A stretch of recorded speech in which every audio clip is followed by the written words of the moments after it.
Yeah. Okay. So welcome everyone to today's webinar, Helping Native American Females Thrive in Your STEM and CTE Programs with Wren Walker Robbins.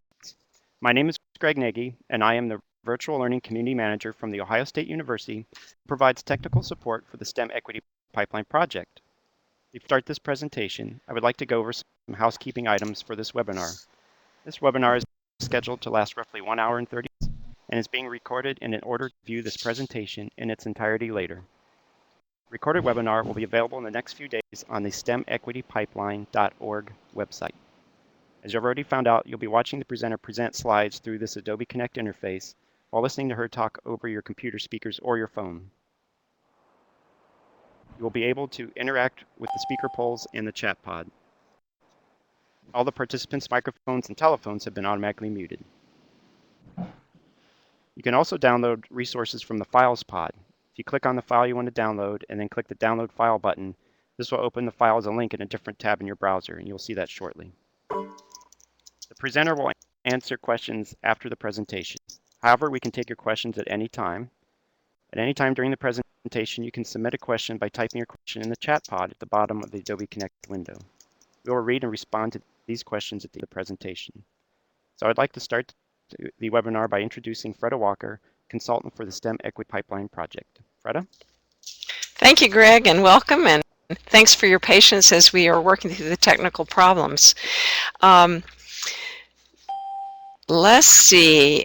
I'm going to introduce you've already met Meg, and my name is Freda Walker, and I host the webinars for NAEP and the STEM Equity Pipeline Project.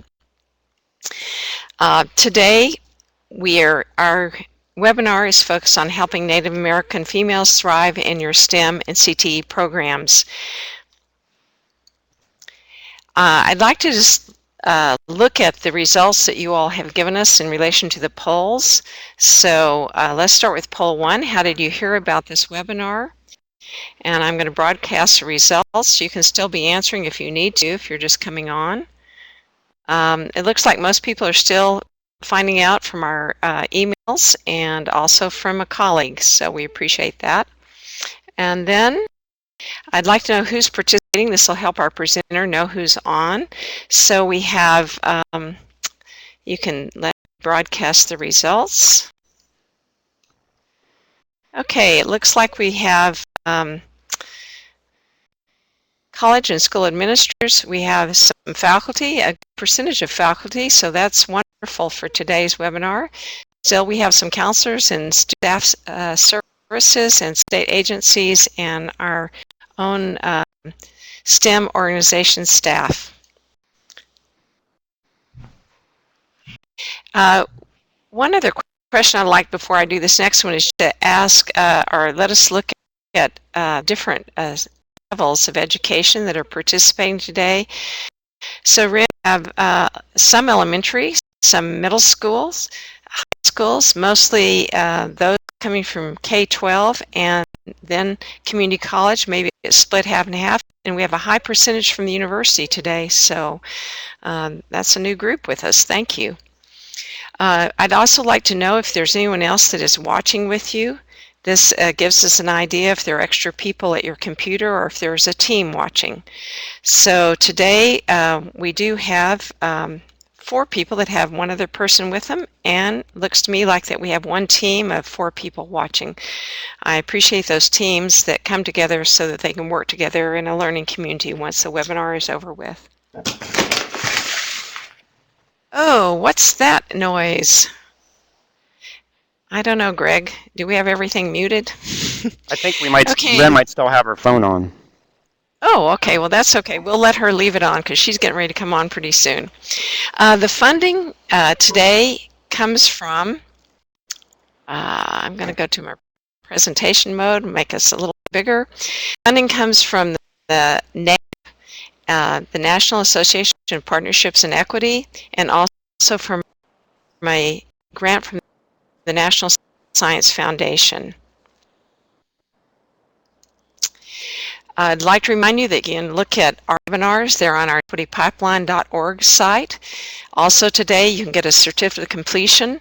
You will be able to download a PDF at the end of the webinar. There are some resource documents, and today you can see there's a very small little square in the middle, but there are a variety of resource documents that are there, and we have our one that has all the information from the webinar today, and also ones that have to do with the presenters, some PDFs that the presenter would like to share. So if you click on those and then hit download, you can click on all of them at one time and hit download, and they should come right into your computer, and you'd have those available during the webinar and afterwards.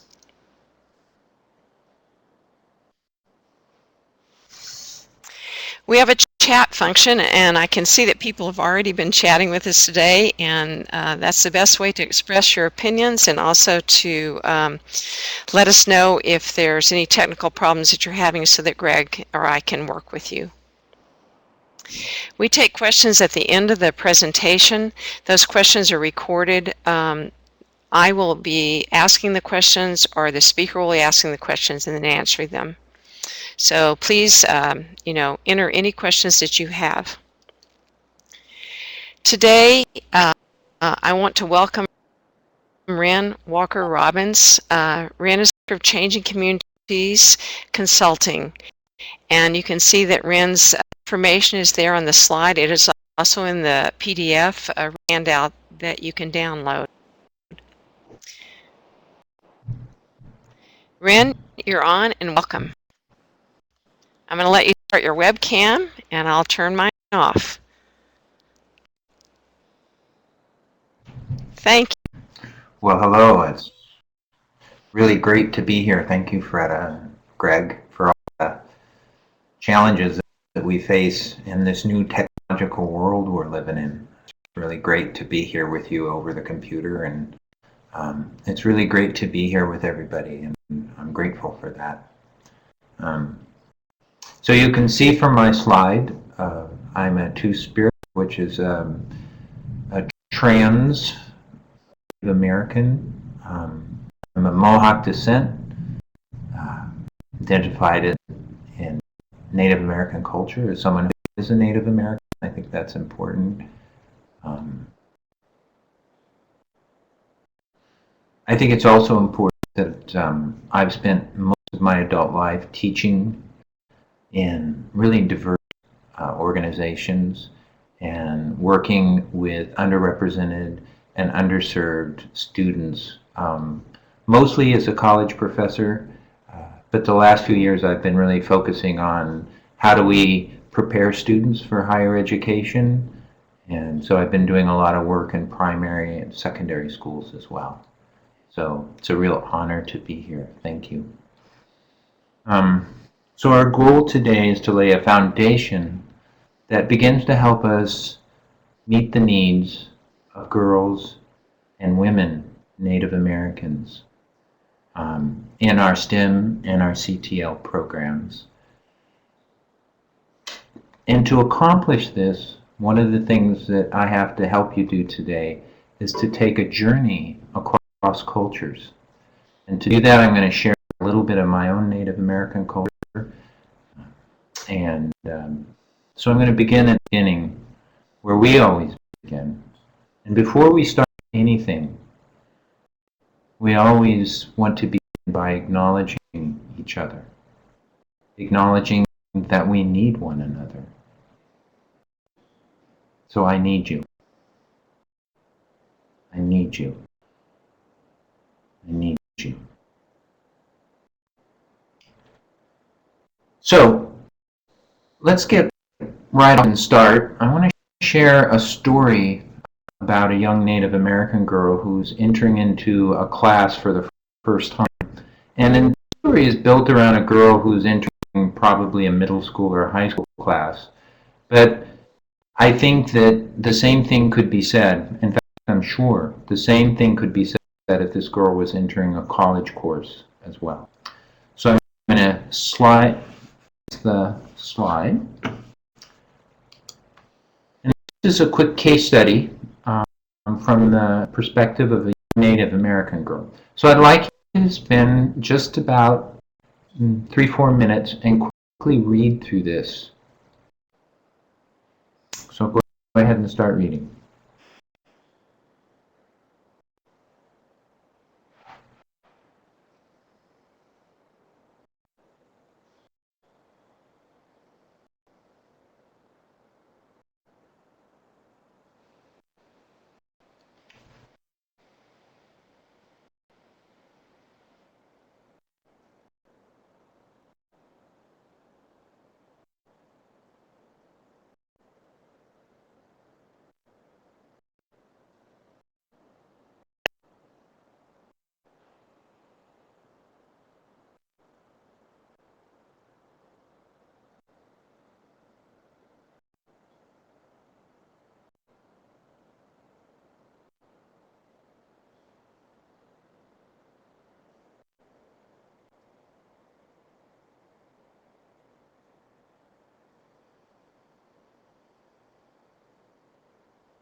So what happens next in this class is about offering new opportunities for students. What Mr. Cedar does next is really important, and what we do as educators is really essential. How do we create a classroom, a learning experience, whatever level that we're doing, one that invites Linda to come into her class, to help her feel safe, so that she can learn.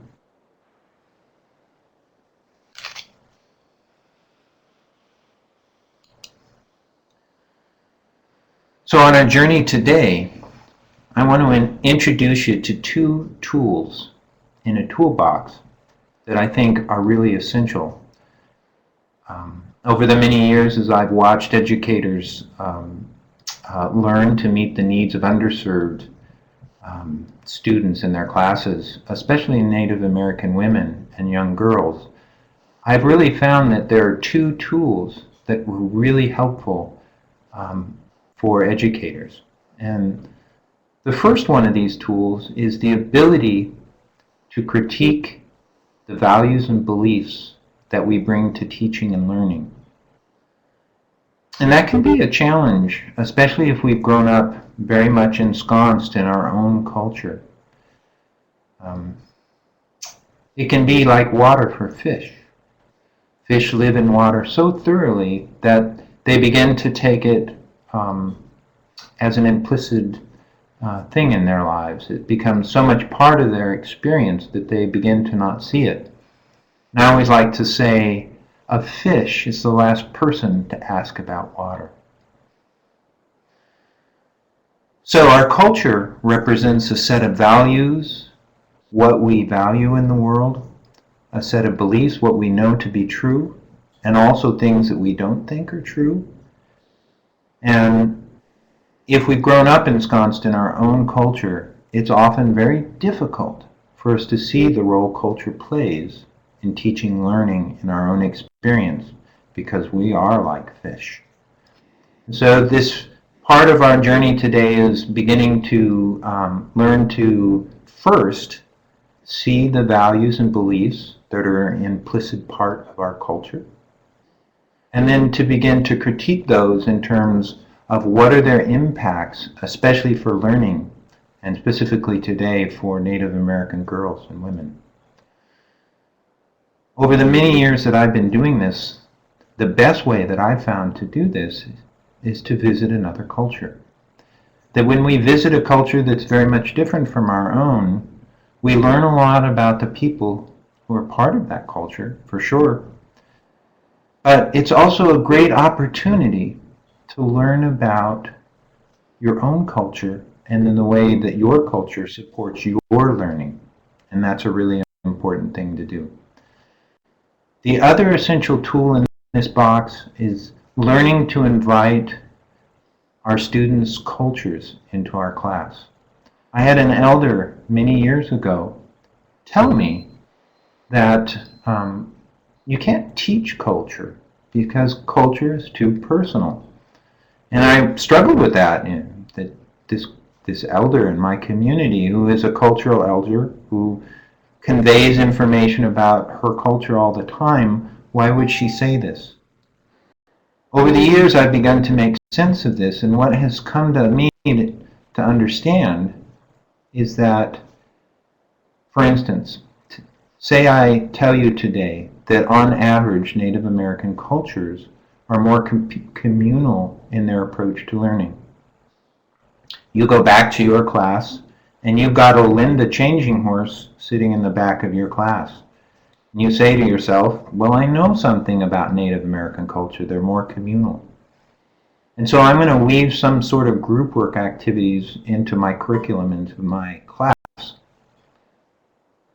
But when you do this, Linda responds not as you expect. Because what is her experience of her culture may be that she's worked very hard to be her own individual.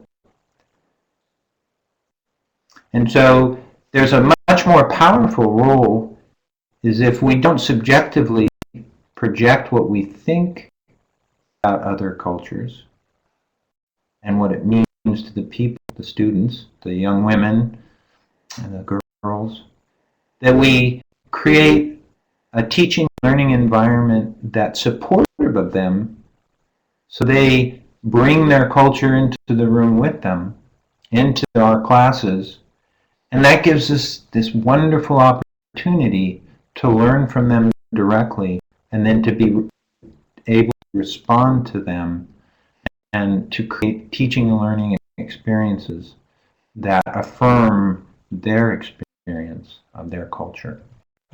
So there are these two very important tools, and we want to move forward on this. The idea is to create classes that affirm the essential role that diversity places on us. Diversity is a real opportunity to share new ideas and to build bridges across students' very different understanding of the world. First part of our journey today is around a book, and that book is called the Cultural Proficiency Journey, and it's by Campbell and Campbell Jones. It was published in 2010, and I would invite you, if you teach a diverse classroom, to go out and get this book and maybe take a look at it and read it. The Cultural Proficiency Journey is an inside-out journey that asks us to be mindful of what exists inside us, especially our beliefs and values that form the foundation of teaching and learning experiences we create. And this journey, it's about learning about who we are as people in the world, what do we value, and what do we believe about teaching and learning, leads to a transformational change in us.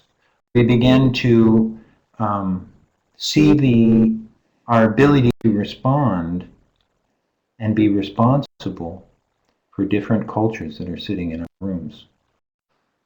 And that helps us meet those students' needs. The Cultural Proficiency Journey provides a set of tools which is really effective for educators as they begin to think about how to meet the needs of students, especially students from underrepresented and underserved communities. Two of the tools that we're going to take a look at today are the Cultural Proficiency Continuum, which is kind of like a signpost that helps us know where we are in terms of our ability to meet the needs of students from different cultures. The second is a set of guiding principles called the Principles of Cultural Proficiency. And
Okay, I'm going to play the 6-minute video and then Ren will be.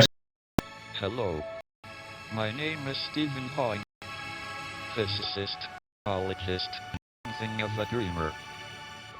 Although I cannot move, and I have to speak through a computer. In my mind, I am free. In fact, the whole universe is expanding in all directions, getting bigger and bigger, like a balloon inflating. Sounds strange, but cosmologists, it's like winning a lottery. Because to work out where the universe came from, all we need to do is stop time and make it run in reverse. We went far enough, and everything got closer together. A lot closer together. All the galaxies, in fact, every single thing, converges to a single point, the start of everything, 13.7 billion years.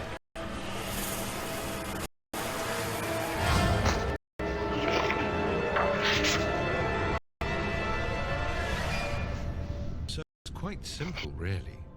Follow the clues, and we deduce that a very long time ago, the universe simply burst into existence. An event called the Big Bang.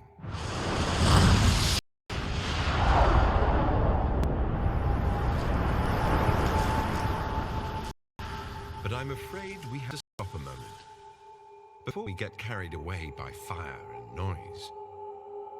At the very beginning, the Big Bang actually happened in total darkness because light didn't exist yet.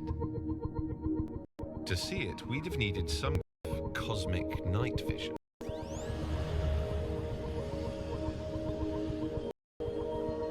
But even this, a view from the outside, is impossible. Again, it sounds, but space didn't exist then either. So there was no outside. The only place there was inside.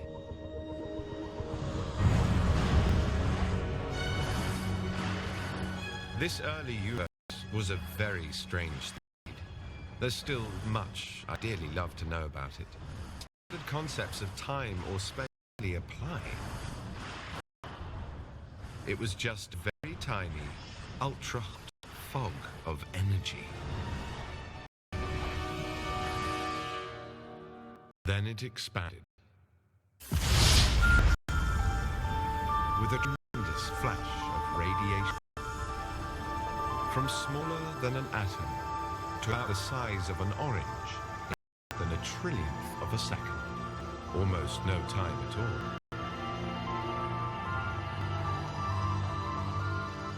The universe inflated into existence, unfolding, unfurling, getting bigger and cooler with every passing moment.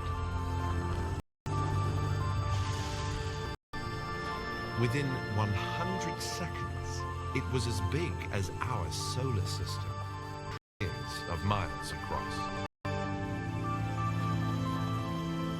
While this was, the pure energy of the cosmos began to cool and create matter in the form of countless trillions of subatomic particles. The first stuff there ever was. Half these particles were matter, the same kind of stuff which makes us. The rest were made of the opposite matter, stuff called antimatter. When they meet, they destroy each other in a flash of energy.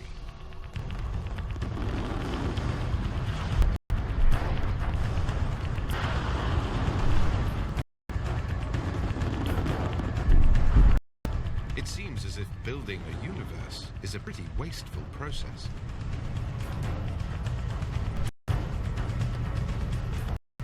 Fortunately, there was just a bit more matter than antimatter. Just 1 in a billion particles survived.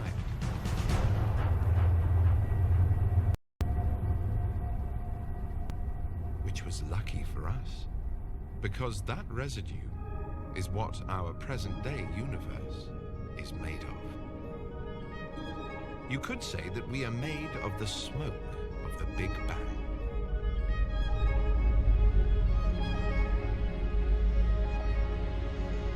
By the time the cosmos was 10 minutes old, it was already thousands of light years in diameter.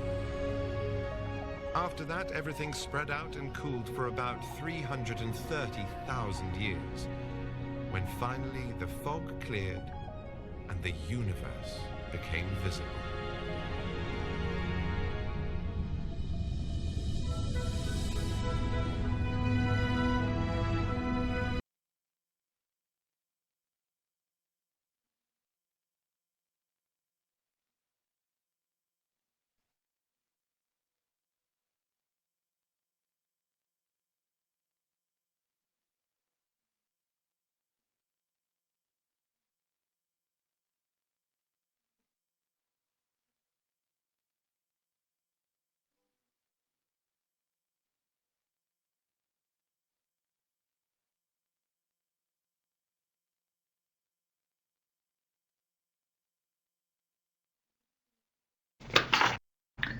So that's such a beautiful story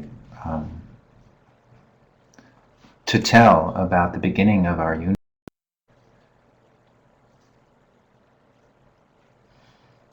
And it's always a story that's dramatic and engages the scientific side of me and draws me in and engages who I am as a science-minded being. And it's a beautiful story, and I love that story. Was it easy to see the values and beliefs that were part of that story for you? Was that something that was easy? Did they jump out at you? Or did you have to kind of think about, well, what are the values and beliefs? I don't think that we're often apprenticed into looking at stories like this and going behind the surface of the story and really identifying what are the values and beliefs that the story grows out of. It can be a challenge for us to do that. Now I'm going to switch gears just a little bit and tell you a little bit about a different creation story, and that's the Mohawk creation story. And this is the story that's been passed down generation by generation by generation of Mohawk. And so let me just share this story with you. Just take me a minute, and I'm just going to share a piece of you. It's actually quite a long story that would go on, but I'm going to just share a small piece with you.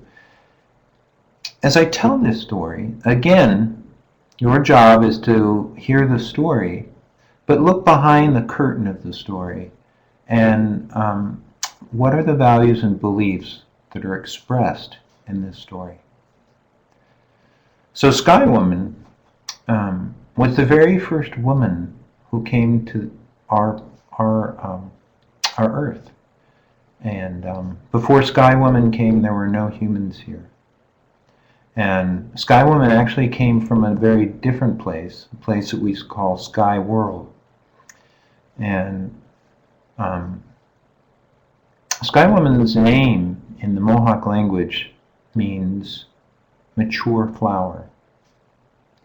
And so when we look into Sky Woman before she gets here, in the world that she really came from, we see Sky Woman and she's a pregnant woman. And so she's about, I don't know, maybe well into her second trimester, getting into her third trimester. And she's in this place called Sky World, which is very different from the world that we live in now. And at the center of Sky World is a large tree. And that tree is called the Tree of Life. And on that tree is everything that we need to survive. All the different kinds of foods that we need. All the different materials to make their houses. That tree provided everything that they need. It also provided the light for this place. And so there wasn't a sun. There was this tree of life in the middle of this world. A luminous tree that provided everything. Now, the people who lived in Sky World knew that they weren't supposed to walk up to the tree and just pull anything off the tree that they needed. That the great mystery of the Sky World made it clear to them that while the tree was there to provide everything they needed, they had to wait for things to ripen and fall off the tree. So they couldn't just go up and take a piece of bark off the tree, for instance, or walk up to the tree and take some fruit or some seeds. They had to wait until that stuff was ripe and it fell off the tree. Once it fell off the tree, then they were more than welcome to use it, to eat it, to build their houses from, to do whatever they needed, and it was there for them. So at the beginning of the story, Sky Woman is pregnant, and like often happens with pregnant women, that we get a little uncomfortable towards the later part of our pregnancy. And Sky Woman is having a conversation with her husband, and her husband says, and she tells her husband, she says, "Husband, go get me some bark off the tree of life. I'm not feeling well, and I think if I can make a tea of that bark, it'll make me feel better." And her husband says, I'm not sure I can do that. We know that we're not supposed to just go up and take things off the tree. And Sky Woman says, "Shut up, go get me some tea, I feel bad. Go get me some bark, I want to make some tea." And so her partner walks up to the tree, and he's feeling a lot of anxiety inside him because he knows he's not supposed to pull something off the tree. And as he gets near the tree, he leans forward and looks at the base of the tree, and as he gets closer, what happens is an opening opens up. And that's an opening into a whole nother world that he's never seen. And it scares him. And so he backs away, and as he backs away, the hole closes down. And he's so scared that he goes back home, and he tells his wife, "I'm sorry, I couldn't get that." And she says, "What? Why didn't you give me that? I need that." And he said, "I just couldn't do that." And so she says, "Well, I'll go do it myself. I should have gone myself anyway." And so she goes up to the tree and gets close and is going to pull some bark off of that tree. And as she gets close, the hole opens up again. And she leans in and she looks in, and the hole opens up even further. And at some point, she falls through that hole. And as she does that, she scrabbles on the ground and she grabs some of the seeds and things from the tree and she takes them with her. But she falls through the hole, and when she does that, she finds herself falling through the sky, through this blue sky, above this world that she's never seen before. And as she's falling and screaming and just, like, what happened to me? A flock of cranes is flying along, and the flock of cranes see her and they say, "What in the heck is that? Never seen one of those. What is that strange being? That being isn't from our world." And the world that she's just entered, Sky Woman, is a world where the planet is covered just with a large ocean. So there's no land.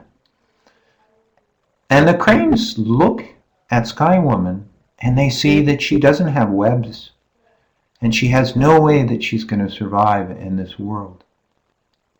And so the cranes decide that they're going to help her because they know that she can't survive without them. And so they come together, close together, and they swoop under Sky Woman and they catch Sky Woman on their back. Now, some people say it was a flock of cranes. Other people say it was a flock of ducks. And I've heard other people, elders, tell the story that it was a flock of geese. And I'm going to tell you all the ways I've told the story. I've heard the story because I don't want to hold anything back from you. I want to tell you all the ways I've heard the story. And so the flock of birds whether it was geese or ducks or cranes, take her down to the surface of the water, and the animals gather together and they decide that they're going to help her. In the short run, what they do is they put her on the back of a turtle, a really large turtle on the back of the turtle. And then she says, you know, I have these seeds in my hand. I need some land, because where I come from, seeds grow out of the dirt and out of the land, and I need some. And all of the animals know that there's no land, but they know underneath the ocean there have been stories that there's dirt down underneath the ocean. And so the animals work together, and through a long series of events, they bring up some dirt from the bottom. And to do that, many animals die, and they give themselves to her. And then with that dirt in her hand, and on the top of that turtle's back, Ren, she begins to sing. this is and Freda, dance. and we have a question that She came up, sings and I'm going to ask it dance now. It says, how a similar song that has been are sung by creation many stories from generations. different tribes? Through the This magic one of is her Mohawk. body, Is the Sioux story being a different, pregnant for woman who instance? brings life into the world, the turtle begins to grow larger, and the dirt, which was just a little bit, spreads and becomes the earth on which she lives. And that place has grown and has continued to grow and is now called Turtle Island, and that's this continent. So that's just a little piece of our creation story. And did you catch the values and beliefs that are part of that story? And were they different in some ways than the values and beliefs of the other story, the Big Bang story? I see that there's a lot of connections between these two stories, that both stories are beginning stories, both stories value space and time, that these stories happen in a place, they happen in time, and yet there are some fundamental differences in the values and the beliefs that make up these two stories.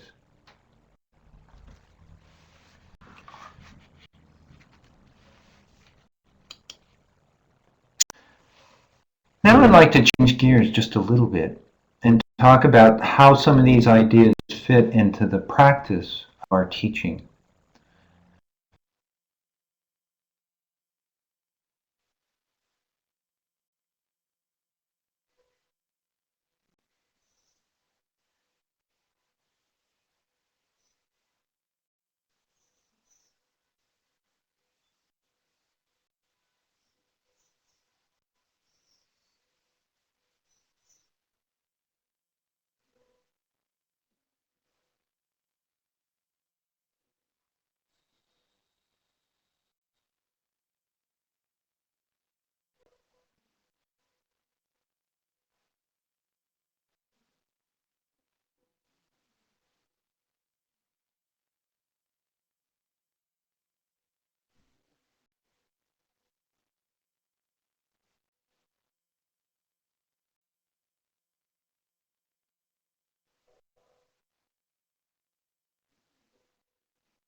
an opportunity to think about how we can invest in them the knowledge and the facilities associated with Western science, for instance, the understanding of the Big Bang, while at the same time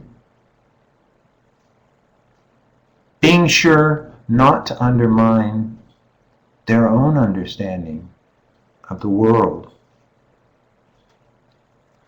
So this is really a great opportunity for us to think about ways that honor both views of reality and build bridges to both of those views of reality.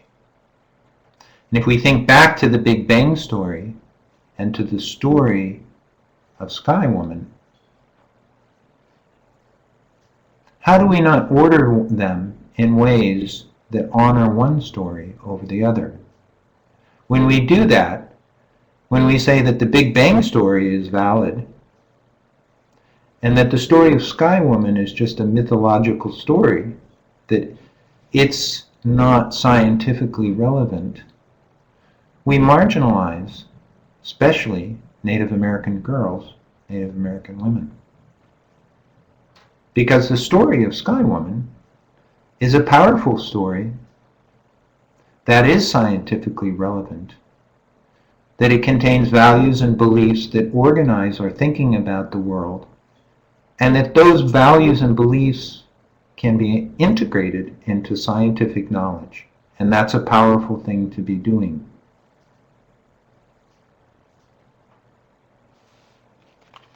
So, inviting culture into our STEM or CTE class or program, to do this we need to acknowledge that our students' perceptions of nature are valid. We do that by placing them at the center of learning. We need to be a leader who actively recontextualizes marginalized views of nature and people in positive ways. How do we do that in our STEM courses? One of the most powerful ways that we can do that in a STEM course or a technological course is always to link together science and technology. As a scientist working out in the world, I never did science over in one part of my lab and then did math over in another part of my lab and then engineered technology over in another part of my lab. That my experience as a scientist was to work seamlessly between science, technology, and engineering and math. And I did those all together in an active way when I inquired about the world. So when we teach science and technology always being linked together, we can contextualize science instruction at whatever level we're teaching within the context of human experience. And when we do that, that is a powerful equity and access strategy that supports learners from underrepresented communities. So be a leader who actively recontextualizes marginalized views of nature and people in positive ways. And this third thing is, how do we create safe places for our students? Thinking back to our original case story with Linda and Mr. Cedar, they have this moment at the beginning where they acknowledge each other with a smile. And that beginning is a doorway about learning to teach and learn in whole new ways in this diverse world we live in. So, coming back more specifically to Native American girls and Native American women, how do we help them thrive in our programs? When we find ourselves working with Native American girls and women, we find ourselves at the intersection of ethnicity and gender. And that's a really powerful place. As a Native American, I have been marginalized in many ways because I'm a Native American.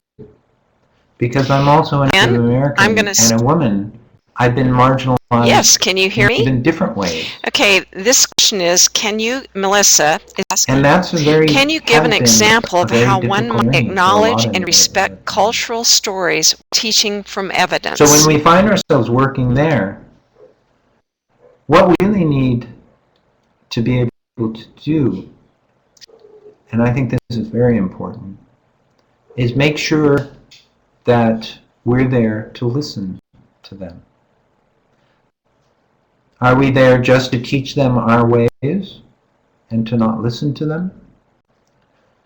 My experience working in a lot of Native American communities, if we're unwilling to hear them, then they're unwilling to hear us.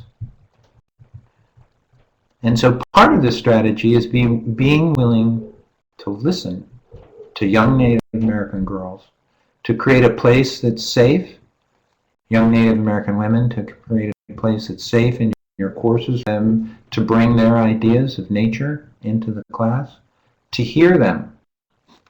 And when we've taken the time to listen to them, to hear their perspectives on nature, and to value them and honor them, then they'll begin to listen to us. And that's when we can build powerful bridges from Western ideas of nature and science across to Native American ideas. Because both of those views are important, and our ability to build bridges across to each of them is essential.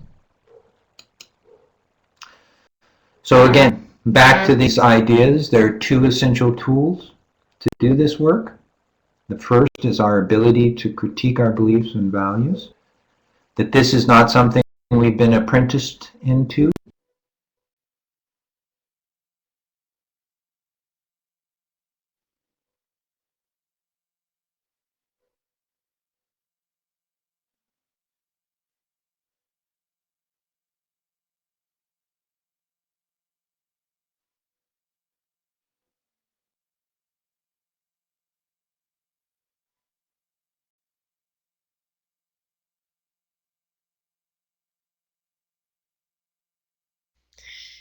Yes, another question from Jacqueline. Dr. Wren, any tips on breaking through communication barriers with culturally blind colleagues who have crusty attitudes?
Thank you. Yes, from Stacy. Can you provide examples of ways to invite in or include Native American girls in computer science information technology?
Okay, a question from Amy. Yes, from Amy. Do you have some specific guidance regarding how to recruit Native American girls or women into non-traditional STEM programs in the first place?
Okay.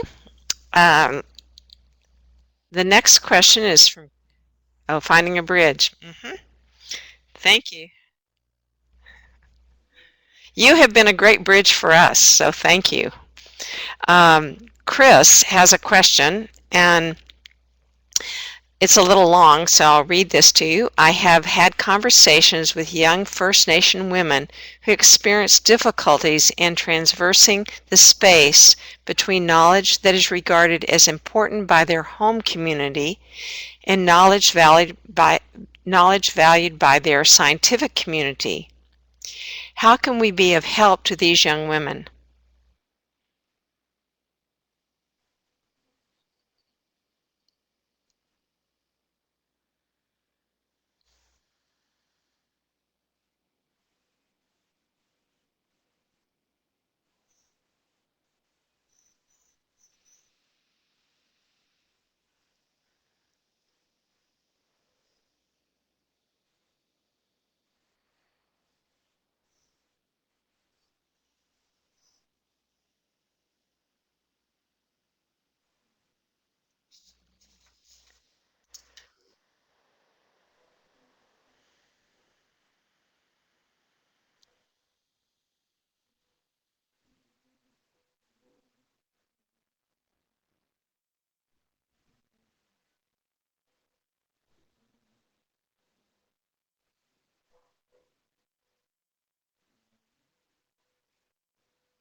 Thank you. Here is one that I will answer, but Lynn is asking, is this presentation available for professional development session with teachers? And I'm going to answer it in two ways. One is that Ren has a consulting business, and if you look in the chat, you're going to see that you can actually go to the website and see the kinds of professional development that Ren provides to educators in school districts and community colleges and universities. So you can actually look at what is available and what can be actually tailored to your own needs. So that's one, and that all of Ren's contact information is in the handout that can be downloaded from the document pod that starts out with NAPE. So I have all that information there. Also, this presentation is being recorded, and you can go to the archived webinars and actually view it again. You can share it with others, and I would think that you can use it as a professional development piece outside of their community, but within their community. If you were having a professional development day, and if you need some assistance with that, you can contact, bridges between the traditional knowledge that women held in their communities. For instance, Greg or I, and we can assist you in making sure that that's available women in for many you. Native American cultures. So also, I think Megan's going to be typing some information right now. I can see her responding. NAPE also provides specific professional development. I might pop the appropriate URL into the chat. Documents not visible. Well, you can see now that we have moved to another format, and you can actually see the documents so that you can download those. Which are about seeing the connections. So I'm going to give people a chance to that before I go back to the closing, and I don't have any other questions to ask. So how do we have begin any to other support words that you would like to share? Voices of women.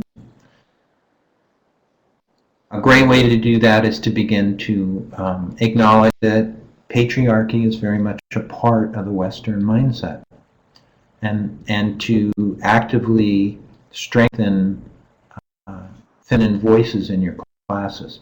So what are the metaphors that you use in your class? Do you use metaphors that reflect nurturance, reflect connectedness, or do you use metaphors that grow strongly out of the STEM scientific viewpoint, which largely sees the world from a more patriarchal way in which knowledge is disconnected from people and their lives? So connecting it back to women's lives. And there are many ways to do that.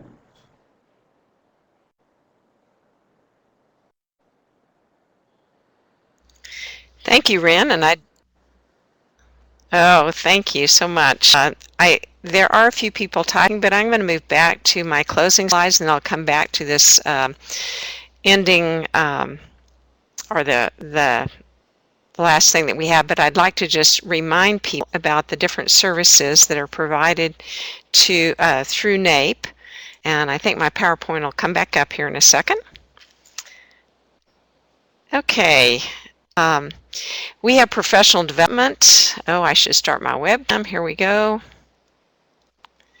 And Ren, you can stay on, but we have professional development, we have custom webinars, we have the annual PD that is coming up in April, and hope that many of you can attend.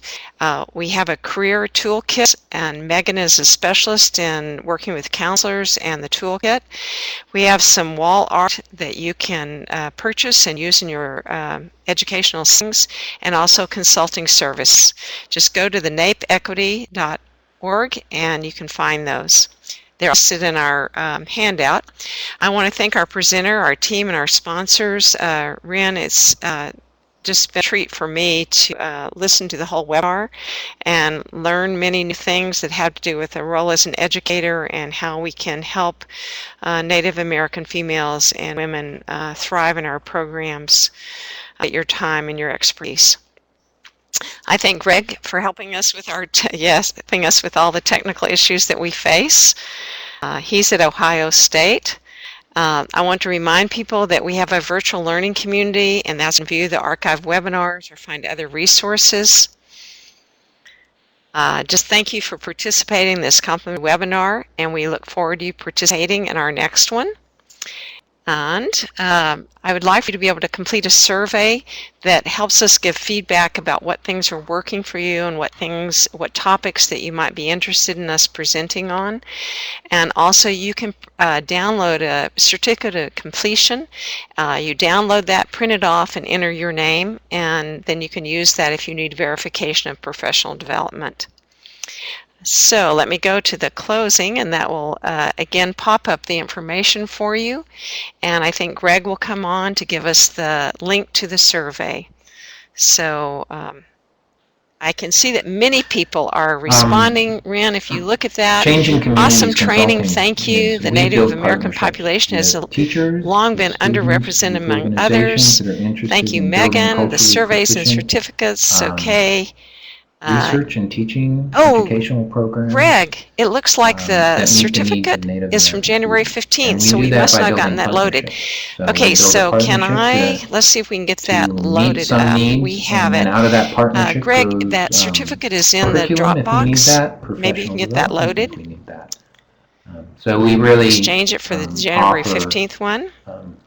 some You off-the-shelf bring in a sort of wealth of items, cultural professional knowledge of development that Native you might American want. population. Thank But we you. tend to Multiple work people are as typing. developing partnerships. So, And that's definitely the modality that we're more comfortable with. But so come to us if you're interested in building a partnership, and we can grow that partnership to meet your needs through curriculum, professional development, whatever you might need. And it's a real honor to be here today. Okay.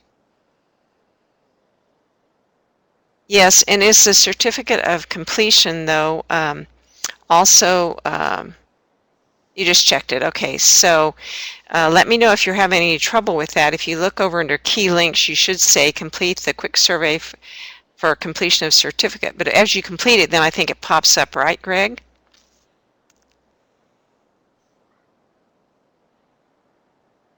Okay, so once you finish the survey, the PDF will open, and you can then print that off and type in your name. Oh, and Jacqueline, thank you for slowing down the day with a thoughtful pace and insight focus. And that is one of the things I look forward to is that Rand's pacing just makes me sit down and enjoy the knowledge. And I really appreciated that today, too.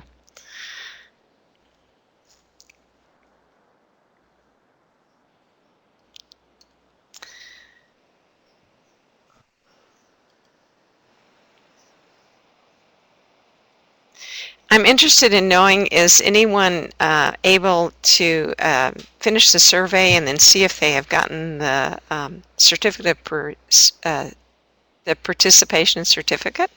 Let me know if that's working. Okay, got the right one. Thank you, Stacy. Yes, Greg?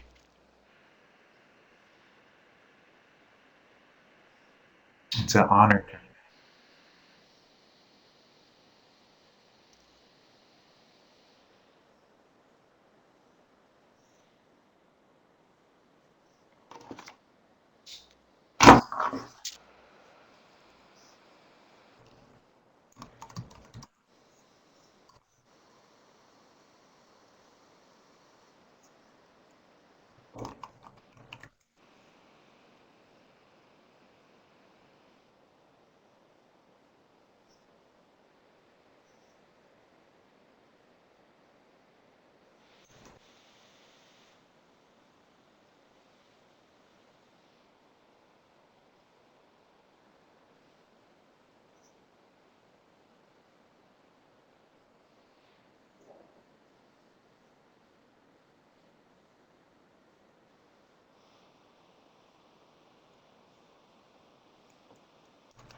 Freda, I think what might have been happening is the where it says key links, please complete a quick survey.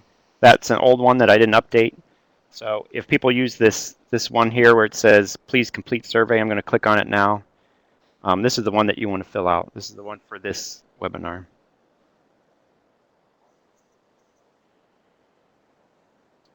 Yes, it should be the new one. I just checked it.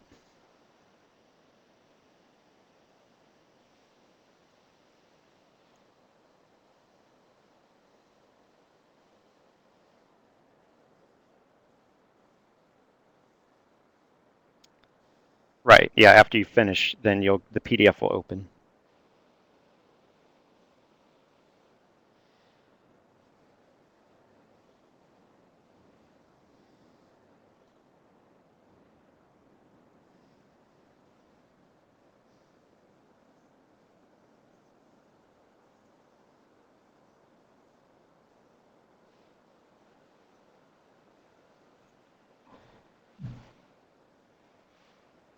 Yeah, it's an honor and a privilege.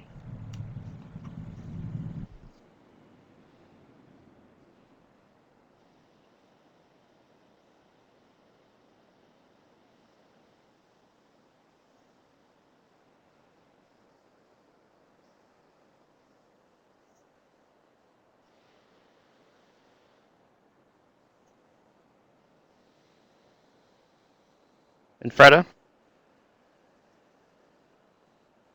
I just want to mention that I will also be emailing this survey if you don't have time right now, or if it's not working for you, that's okay.